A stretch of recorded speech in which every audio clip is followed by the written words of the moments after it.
पक्षाचे अध्यक्ष आणि ज्यांचा आज वाढदिवस आहे, ज्यांचं खातील खासदार सौजिया खान, खासदार वंदनाताई चव्हाण,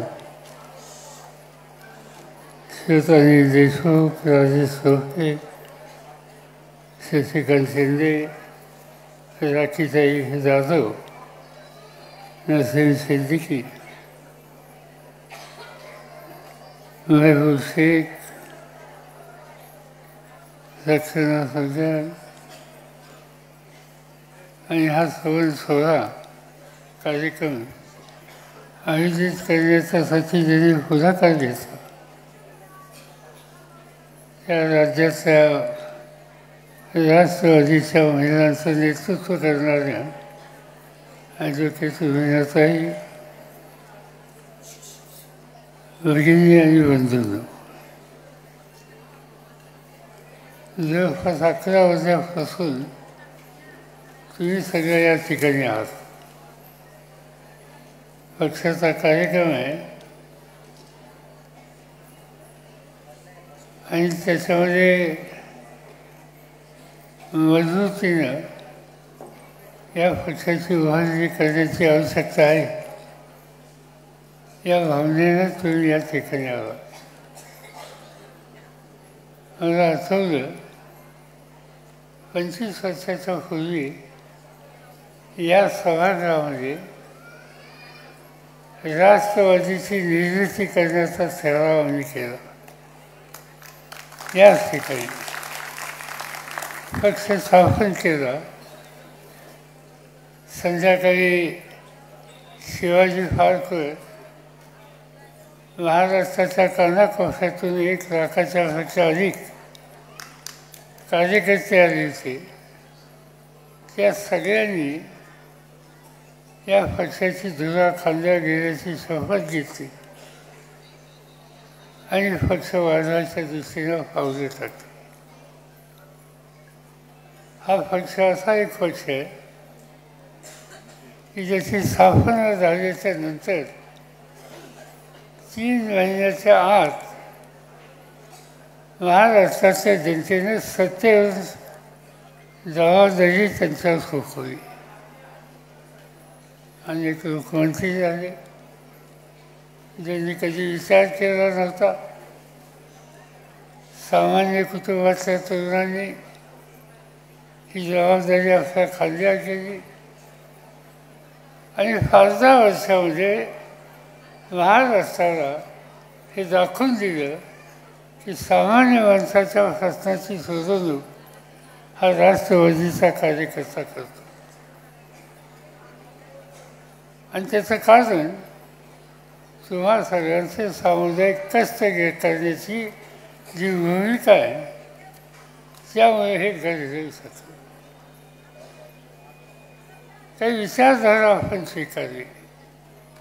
आधीच्या वक्त्यांनी बोलत असताना सांगितलं की महात्मा फुले, ज्योतिराव फुले, शाहूराजे आणि डॉक्टर बाबासाहेब आंबेडकर यांचा आदर्श आपल्या सगळ्यांच्या समोर आहे. आदर्श याचा अर्थ काय? नुसतं फोटो लावणं, भाषणामध्ये उल्लेख करणं या गोष्टी पुरेशा नाहीत. या महान व्यक्तींनी काय करून दाखवलं, आपला आदर्श काय ठेवला आणि त्यामधून आपण समाजाची उभारणी ही कशी करणार आहोत या गोष्टीकडे खऱ्या अर्थानं लक्ष देण्याची आवश्यकता आहे. महात्मा ज्योतिबा फुले आणि सावित्रीबाई यांनी समाजाचा अशिक्षित वर्ग आहे त्याला सन्मानानं जगण्याच्यासाठी शिक्षित करण्याचं काम मोठ्या प्रमाणात केलं. सावित्रीबाईंनी पुण्याच्या विहिरेवाड्यामध्ये मुलींची शाळा काढल्याच्या नंतर विरोध होत असताना सुद्धा त्याची चिंता न करता स्त्री शिक्षणाचा पाया घातला. आणि महात्मा ज्योतिबा फुल्यांनी आधुनिकता, विज्ञान याचं महत्त्व आणि समाजाची गरिबी घालवण्यासाठी जी काही धोरणं राबवण्याची आवश्यकता आहे यासंबंधीचा आग्रह हा त्यांनी त्यावेळेच्या इंग्रज सरकारच्या समोर केला. या देशामध्ये इंग्रजांचं राज्य होतं आणि ते राज्यकर्ते एकदा भारतात यायला निघाले. त्यांच्या स्वागताच्यासाठी इथल्या घटकांनी एक कमान बांधली ज्याला आपण गेटवे ऑफ इंडिया म्हणतो. त्या गेटवे ऑफ इंडियाच्या तिथं इंग्रज राजाची बोट तिथं आली, त्यातनं ते उतरले.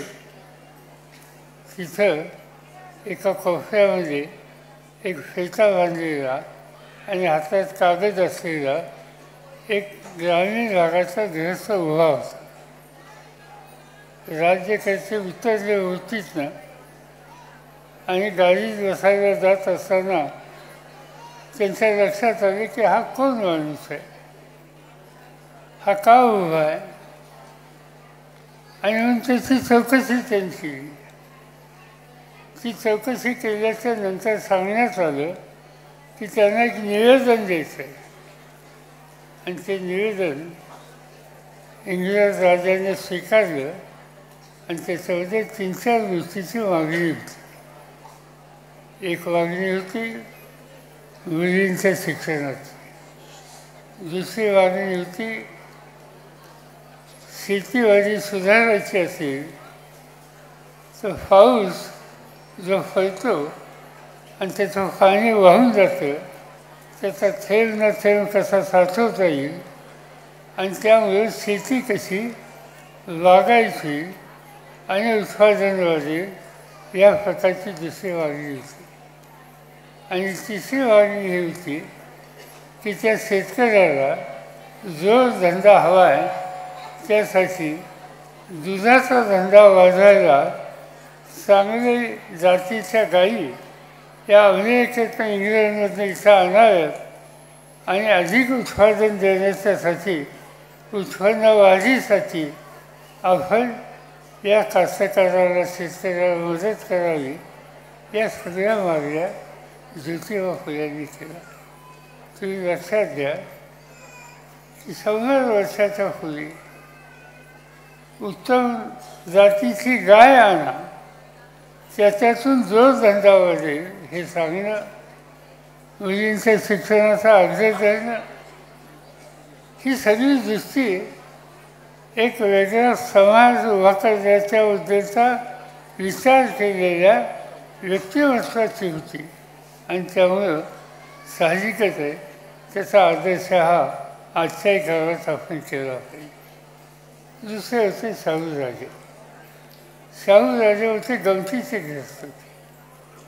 त्यांना खोटेपणा, ढोंगीपणा हा कधी पचायचा नाही. एक दिवशी त्यांच्या दरबाराचे सरदार लोक त्यांच्याकडे गेले आणि त्या सरदारांनी त्यांना विनंती केली की कर्नाटकामधून एक विद्वान कोणी व्यक्ती येणार आहे आणि त्या व्यक्तीचं वैशिष्ट्य आहे की त्याला उद्या काय होणार आहे कळतं. शाहू महाराजांनी सांगितलं उद्या काय होणार आहे हे कळतं, असल्या गोष्टी माझा विश्वास नाही, ही भोंदूगिरी आहे आणि अशी भोंदूगिरीला मी प्रोत्साहन देऊ इच्छित नाही. सरदार लोकांनी फार हट्ट केलं आणि सांगितलं की काही करा पण त्याला भेट द्या, त्याचं ऐकून घ्या. शेवटी त्यांना दुःखायचं नाही म्हणून शाहूराजांनी त्यांना वेळ द्यायला सांगितलं. 3-4 दिवसांनी ते कर्नाटकातून आलेले गृहस्थ शाहू महाराजांच्या राजवाड्यात पोचले. आणि शाहू महाराजांच्या पुढं उभं केल्यावर रडायला लागले. महाराजांनी विचारलं की तुला रडायला झालं काय? ते म्हणजे की तुमच्या अधिकाऱ्यांनी 4 दिवसाच्या पूर्वी तुमच्या राज्यात आम्ही आल्यावर मला अटक केली, तुरुंगात टाकलं, मारलं, जेवण दिलं नाही. शाहू महाराज म्हणजे फार वाईट झालं. त्याचं काही मी समर्थन करणार नाही. पण तुम्ही उद्या माझं काय घडणार आहे हे भविष्य सांगायला विचार. तुम्हाला हे कळलं नाही तुमचं भविष्य काय. याचा अर्थ आहे की ढोंगीपणा या सगळ्या गोष्टी महत्त्वाच्या नाहीत. विज्ञानावर आधारित काही गोष्टी असतील तर त्याचं समर्थन मी करतो असल्या हुंदू आणि ढोंगीवादाची मी कधी विचार करते. आणि तिसरे ग्रस्त डॉक्टर बाबासाहेब आंबेडकर. आपण नेहमी सांगतो की बाबासाहेबांनी घटना लिहिली, पण घटना इतक्याच दुसऱ्या महत्त्वाच्या गोष्टी त्यांनी केल्या. या देशामध्ये स्वातंत्र्याच्या आधी धरणं नव्हती, पाण्याची कमतरता होती.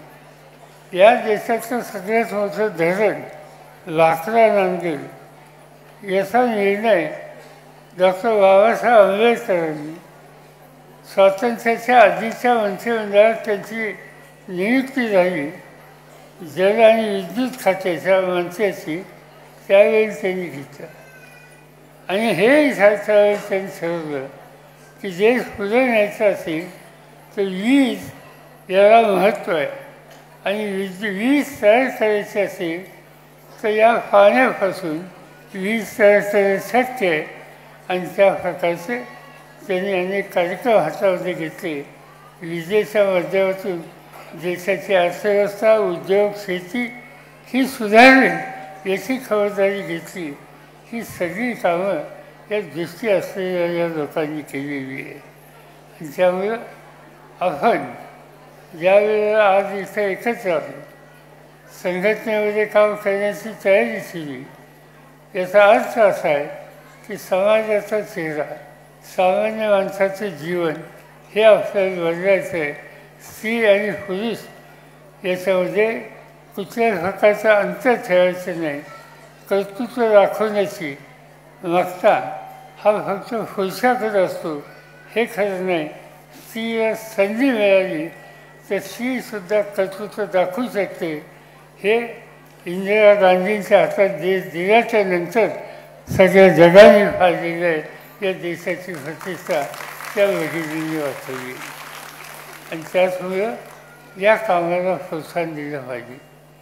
मी काही निर्णय घेतले याचा उल्लेख या ठिकाणी केला. मला स्वतःला असं वाटतं की संधी ही द्यायला हवी.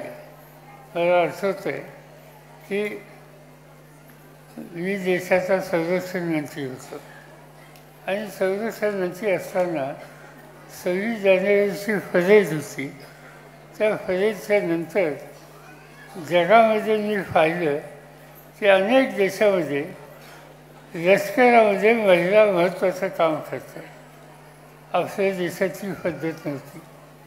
मी आमच्या देशाचे लष्कर प्रमुख, हवाई जहाज प्रमुख, नौसैन्याचे प्रमुख या तिघांनाही बोलवलं आणि त्यांना सांगितलं की आपल्या लष्करामध्ये मुलींना का घ्यायचं नाही. त्या तिघांनी मला सांगितलं अजिबात घेणं शक्य नाही, योग्य नाही. या देशाचं रक्षण करण्याची ताकद त्यांच्यामध्ये नाही आणि त्यामुळे हे शक्य नाही. एक बैठक झाली, 2 बैठक झाल्या, 3ही बैठकामध्ये तिन्ही सेना दलाच्या प्रमुखांनी हेच उत्तर मला दिलं. आणि 4थ्या बैठकीमध्ये मी सांगितलं की या देशातल्या जनतेनं संरक्षण खात्याची जबाबदारी माझ्यावर टाकली. निर्णय घ्यायचा अधिकार मला आहे आणि माझा हा निर्णय आहे की पुढच्या महिन्यापासून या देशाच्या लष्करामध्ये सुरुवातीला 11% मुलींना जागा देण्यात येईल. आणि हा निर्णय घेतला आणि आज आपण बघतोय की 26 जानेवारीची परेड आपल्या देशाच्या मुली ह्या त्याचं नेतृत्व करतात. सीमेवरच्या सगळ्या अतिशय महत्त्वाच्या भागाचे रक्षण मुली करतात. समुद्रावरचं परकीयांच्यापासून रक्षण करण्याच्यासाठी नौसेनेमध्ये मुली काम करतात. अनेक ठिकाणी वैमानिक म्हणून अतिशय महत्त्वाची जबाबदारी मुली काम करतात. आणि एक आणखीन गंमत म्हणून सांगतो. एक दिवशी मी मुंबईवरनं दिल्लीला येत होतो आणि माझ्या शेजारी जे गृहस्थ होते त्यांनी त्यांची ओळख करून दिली की मी असाच आहे आणि लष्करामध्ये माझी नियुक्ती झालेली. नियुक्ती झाल्याच्या नंतर आम्ही लष्कराच्या गप्पा मारत येत होतो आणि त्यांनी एक गोष्ट सांगितली की तुमचा एक निर्णय आम्हाला पचला नाही. म्हणजे कोणता? तुम्ही मुलींना याच्यामध्ये घेतलं हे काय वजन केलं म्हणजे काय चुकलं काय त्याच्यामध्ये? नाही म्हणजे पण तरी अनेक गोष्टी आहेत. ह्या गोष्टी मुलं जेवढं बारकाईने काम करतात तेवढं मुली करतील का नाही याची मला शंका आहे. मी त्यांना 2-3 गोष्टी विचारल्या की तुम्ही बघा तुमच्या घरामध्ये घर चालवायची जबाबदारी महिला, स्वयंपाक करण्याची जबाबदारी महिला, उद्या त्याला भाजी आणली तर ती भाजी कापायची जबाबदारी महिला. म्हणजे काय महिलांना त्यांनी सांगितलं की महिलांचा एक स्वभाव आहे की कुठलंही काम त्यांच्यावर सोपवलं तर ते अत्यंत बारकाईने करतात. भाजी कापायचं काम जर त्यांच्या हातात दिलं आणि वेळीवर त्या बसल्या आणि जर दुर्लक्ष झालं तर त्यांचा रोज कापेल. त्यामुळं त्यांचं लक्ष त्याच ठिकाणी असतं. सांगितलेल्या कामावर किंवा असलेली जबाबदारी उत्तम रीतीनं पार पाडायला पुरुष किंवा मुलं जेवढं लक्ष देतात त्यापेक्षा कितीतरी अधिक लक्ष मुली देतात आणि त्यामुळं त्यांना ही संधी द्यायला हवी आहे आणि ते त्यांना नंतरच्या काळामध्ये फसतं. अशा अनेक गोष्टी आहेत. आपण संघटनेमध्ये आता सहभागी झाला. हा पक्ष सामान्य लोकांचा पक्ष आहे. या पक्षावर आघाती खूप होतात पण त्या आघातीची फिकीर ही तुम्ही फागायचं कारण नाही. आपण एकसंघ राहू. जे काही पक्षाचे कार्यक्रम असतील ते करू.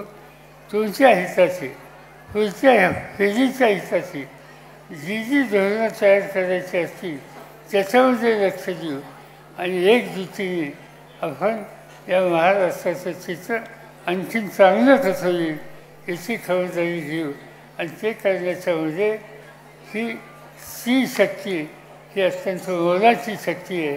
मला आनंद आहे की रोहिणीताई आणि त्यांच्या सगळ्या सहकार्यांनी या आजूबाजूच्या 3-4 जिल्ह्याच्या तुम्हा सगळ्यांना या ठिकाणी निमंत्रित केलं.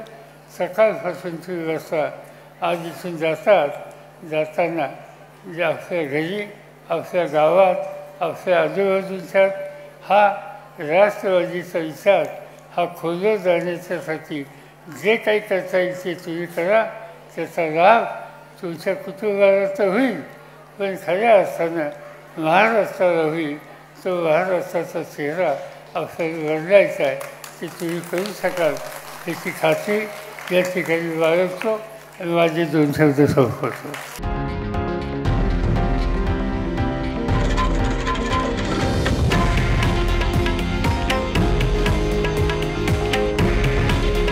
हे आहे देशातील नंबर 1 न्यूज नेटवर्क आणि आपण पाहत आहात TV9 मराठी. काळजी तुमची, हित महाराष्ट्राचं.